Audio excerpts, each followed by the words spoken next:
미국의 자산시장, 주식시장이라든지 인공지능 기술주 주도로 해서 거품이 과하게 일어났다는 지적이 나오고 있는데요.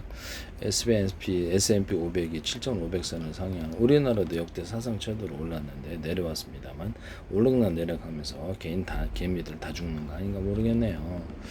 강세를 보이고 있지만 외국인 지분율은 삼성전자를 왜 볼 수밖에 없는 대장주이니까 여기서 지분율은 계속적으로 낮아지고 있거든요. 지속적으로 팔고 있어요.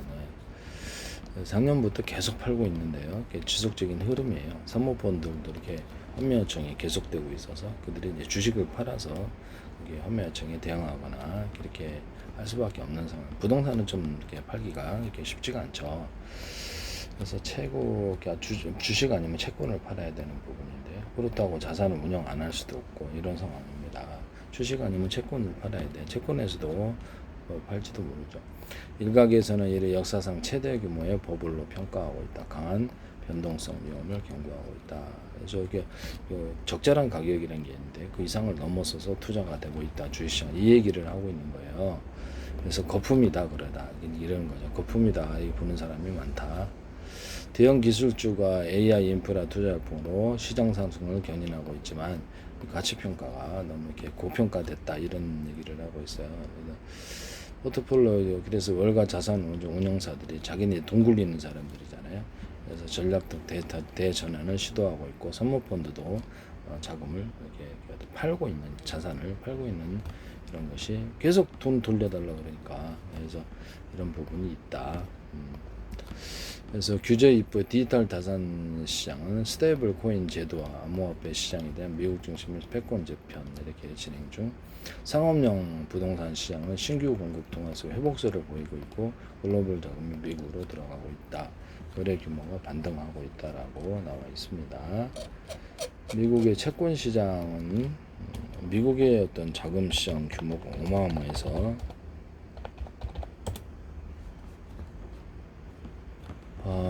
그래서 미국의 채권 시장은 25조 달러가 미국 주식시장이라면 미국의 채권 시장은 40조 달러, 5경 4천조 원인데 미국 연방정부가 발행한 국제시장 규모가 약 29조 달러에서 39조 달러에 달해서 전체를 이렇게 그렇죠. 국채하고 관련이 있다라는 거죠. 그만큼 전 세계 돈을 많이 흡수를 하고 있는 부분인데요. 전 세계 돈이 여기서 미국 국채에 대해 부정적으로 빠져나가게 되면 이 부분이 문제가 있을 수 있는 이런 부분이다. 민간은행원에서는 이걸 좀 체내 체제로서는 조금 감당하기 힘들지 않느냐. 전 세계 중앙은행은 미국채 편입을 22% 또는 이렇게 금을 27%로 편입해서 역전이 이루어졌다. 약간 불안하게 생각하는 것 같은데요. 그래서 그렇다고 편입을 안 할 수도 없고 이런 부분을 말씀을 드립니다. 그래서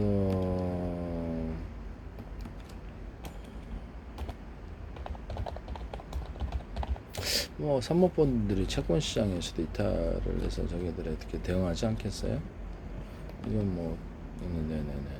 금리가 인상이 되고 있으니까 실질 금리가 인상이 되고 30년물 주택담보대출이 올라가고 있고요. 미국에서도 우리나라도 금리 인상을 했는데 그래서 그것이 10년물과 국채와 연동이 돼 있어서 금리가 인상이 되면 채권 가격이 하락을 의미를 하거나 이런 부분인데요.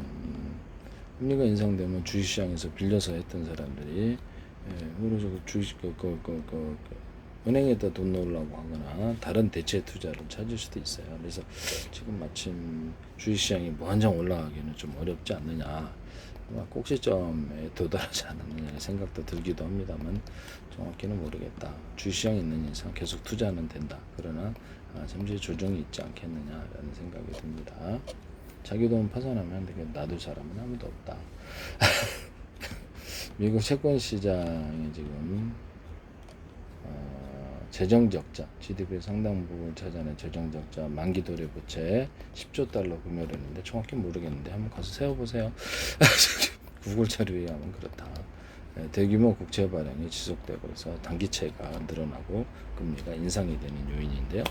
왜냐하면 기존에 저금리 때 발행했던 것이 지금 고금리 때 이렇게 교환, 그래서 이렇게 교환을 새로운 국채로 교환하는 거 아니에요. 그럼 그 부분은 금리가 더 인상이 되고 있어 미국의 세금 수입으로부터 금리 그 이자 지급이 좀 더 많이 드러났다라는 거죠. 그래서 이게 좀 너무 지나치게 가파르게 일어나고 있고 단기채가 많이 발행이 되고 있어서 이게 문제가 되느냐 그러면 문제가 된다. 문제가 되지는 않지는 않는다.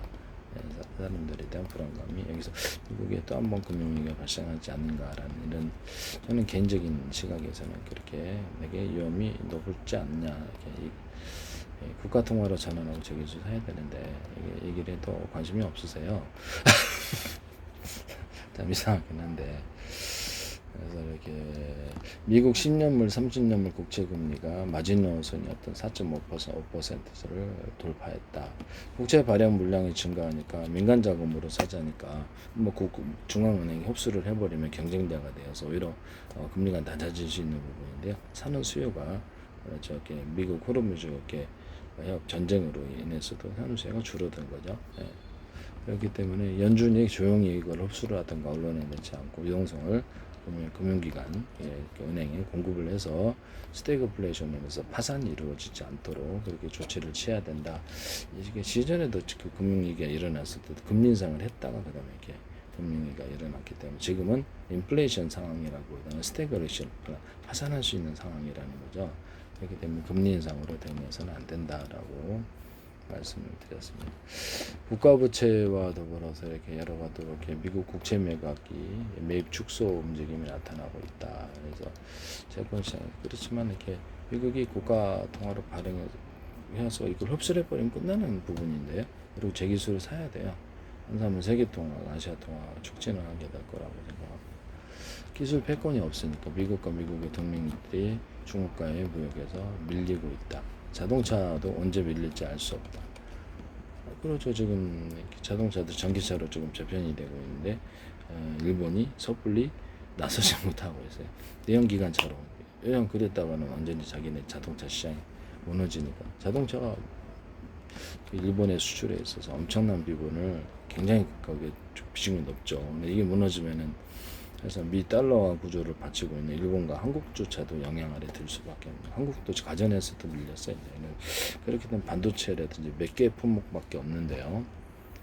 가전에서 그래서 이 부분이 지금 기술을 확보를 해서 기술 차별화를 통해서 시장을 제한을 해야지. 그래서 무조건 무역을 안 할 수는 없거든요. 그래서 중국은 지금 전 세계를 다 휩쓸고 있다. 평범한 기술로는 이거를 막을 수 없다. 제 기술을 사야 된다. 자체로 기술을 확보를 못하고 있어서 제가 그렇죠. 기술을 제가 여러 가지를 하고 있는데 기존의 기술을 뛰어넘죠. 반도체부터 시작해서 엉터리라고 생각하시는데 그분이 엉터리세요. 저는 정확한 지식을 전달하고 있습니다. 그분이 엉터리란 거예요. 제가 정확한 지식을 전달하고 있다. 저는 그 엉터리 지식을 전달하지 않는다. 그 기술을 정상적으로 획득하느냐 아니면 도둑질 하느냐 미국이든 전 세계든 동시에 도둑질 하시든가 아니면 사야 된다 이런 걸 말씀을 드립니다. 미국의 지적재산과 법치체계는 무너지겠죠. 미국의 금융 또한 무너지리라고 생각. 개인적인 입장에서는 무너질 거다 이렇게 생각하고 있습니다. 안 무너질 거냐 무너진다. 네, 개인적인 입장에서는 그렇게 생각하고 있다. 빚을 해결하면요, 키보드로 지워버리면 돼요. 국가 통화가 이래서 좋은 거거든요. 이렇게 해서 간단하게 해결할 수 있는데 왜 안 하려고 그러나 이런 거죠. 참 이상하다. 뭐 이렇게 의회에서 의결만 하면 되는데 무슨 뭐 헌법 개정도 아니고 말씀이죠.